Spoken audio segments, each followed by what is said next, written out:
भारत में एक आम गलतफहमी है कि सभी मरीजों की अल्ट्रासाउंड तस्वीरें इमेजेस एक जैसी और हमेशा बहुत साफ होती है। यह गलतफहमी सिर्फ आम लोगों में ही नहीं, बल्कि कई ऐसे डॉक्टर्स में भी होती हैं जो खुद अल्ट्रासाउंड नहीं करते। इसका कारण यह है कि आजकल चिकित्सा बहुत ज़्यादा विशेष स्पेशलाइज्ड हो गए हैं और एक क्षेत्र की बारीक जानकारी दूसरे क्षेत्र के डॉक्टर्स को भी नहीं होती। इसलिए अक्सर यह उम्मीद की जाती है कि हर अल्ट्रासाउंड जांच में बहुत अच्छी गुणवत्ता की तस्वीरें और रिपोर्ट मिलेंगी, लेकिन यह हमेशा संभव नहीं होता। अल्ट्रासाउंड की तस्वीरों और रिपोर्ट की गुणवत्ता कई बातों पर निर्भर करती है। इनमें से कुछ बातें ऑपरेटर, जांच करने वाले डॉक्टर के नियंत्रण में भी नहीं होती। अल्ट्रासाउंड की क्वालिटी का एक बहुत महत्वपूर्ण कारण है उस शरीर के हिस्से की मोटाई जिसकी जांच की जा रही है। उदाहरण के लिए, गर्भ अवस्था के अल्ट्रासाउंड में मां के पेट की मोटाई बहुत मायने रखती है। सिर्फ मोटाई ही नहीं, बल्कि पेट की बनावट भी। यह चीज डॉक्टर के नियंत्रण में नहीं होती। यह इस बात पर निर्भर करती है ध्वनि तरंगें, जिन्हें साउंड वेव्स कहते हैं, शरीर के अलग अलग हिस्सों से कैसे गुजरती है और इसे बदलना मुश्किल होता है। अल्ट्रासाउंड की तस्वीर की क्वालिटी इस बात पर भी निर्भर करती है कि अल्ट्रासाउंड की बीम और जिस अंग को देखा जा रहा है उनके बीच का एंगल कितना है। जब यह एंगल लगभग 90 डिग्री होता है तब तस्वीर सबसे साफ आती है। जैसे जैसे ये एंगल बढ़ता है वैसे वैसे तस्वीर की क्वालिटी खराब होती जाती है। कुछ अंगों को 90 डिग्री पर आसानी से देखा जा सकता है, लेकिन कुछ अंग हड्डियों के पीछे होते हैं। ऐसी स्थिति में मशीन को तिरछे एंगल से रखना पड़ता है, जिससे तस्वीर उतनी साफ नहीं आती। जो अंग 90 डिग्री पर देखे जाते हैं उनकी तस्वीर ज़्यादा साफ होती है, जबकि जिन अंगों को तिरछे एंगल से देखना पड़ता है उनकी तस्वीर कम स्पष्ट होती है। गर्भ अवस्था के अल्ट्रासाउंड में यह समस्या और ज़्यादा होती है, क्योंकि गर्भ में बच्चे की स्थिति को हम अपनी इच्छा अनुसार बदल नहीं सकते। यह भी संभव नहीं होता कि हम बच्चे के हिलने का बहुत देर तक इंतजार करें ताकि हर अंग 90 डिग्री पर आ जाए।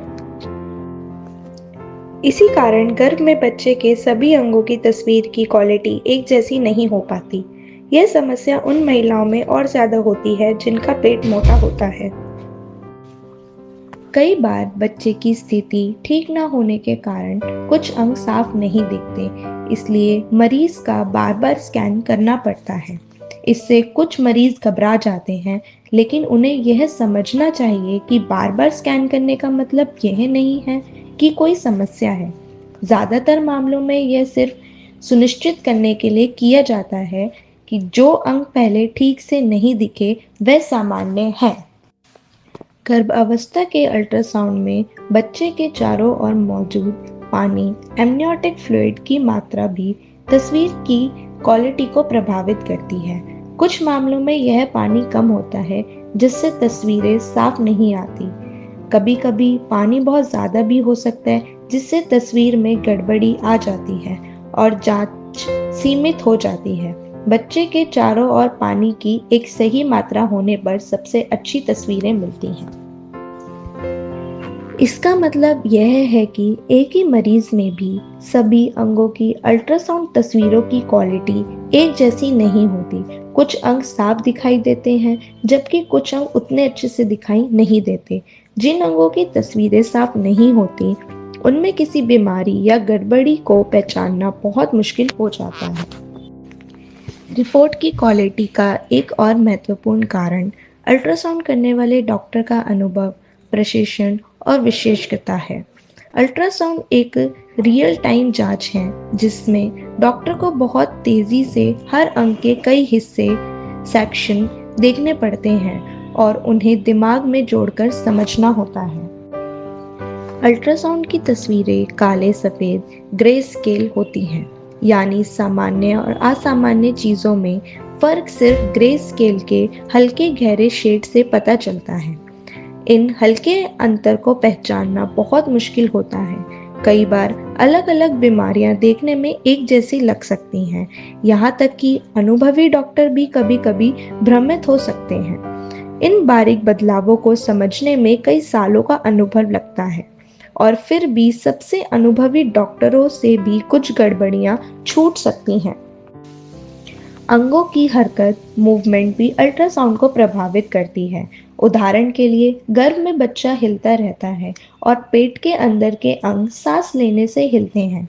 जब अंग हिलते हैं तो वे कभी स्कैन की सीमा में आते हैं और कभी बाहर चले जाते हैं। अल्ट्रासाउंड में किसी 3D अंग को 2D तस्वीरों के रूप में अलग अलग कट्स या सेक्शन में देखा जाता है। इसलिए ऐसा हो सकता है कि किसी अंग का एक सेक्शन सामान्य दिखे और दूसरा सेक्शन असामान्य।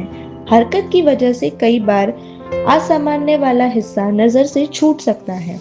अधिकतर लोग यह नहीं जानते कि कुछ ही मिनटों में डॉक्टर को हर अंग के सैकड़ों सेक्शन देखने पड़ते हैं।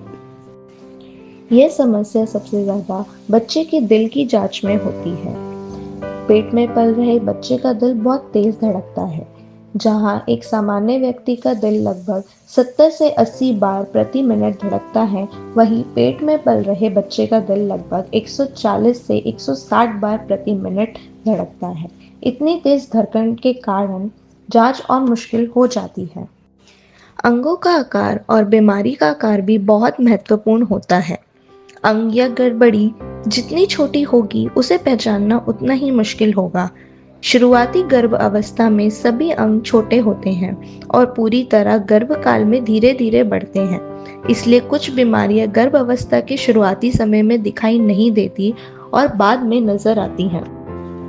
गर्भ अवस्था में बहुत अंतिम समय में बच्चा काफी बड़ा हो जाता है और उसके अंग एक दूसरे के ऊपर आ जाते हैं। इससे भी अल्ट्रासाउंड द्वारा जांच करना कठिन हो जाता है। इस समय हाथ, पैर, चेहरा, दिल आदि की कई गड़बड़ियां साफ दिखाई नहीं देती। अब यह समझते हैं कि एक ही मरीज में कई कारण मिलकर जांच को कैसे प्रभावित कर सकते हैं।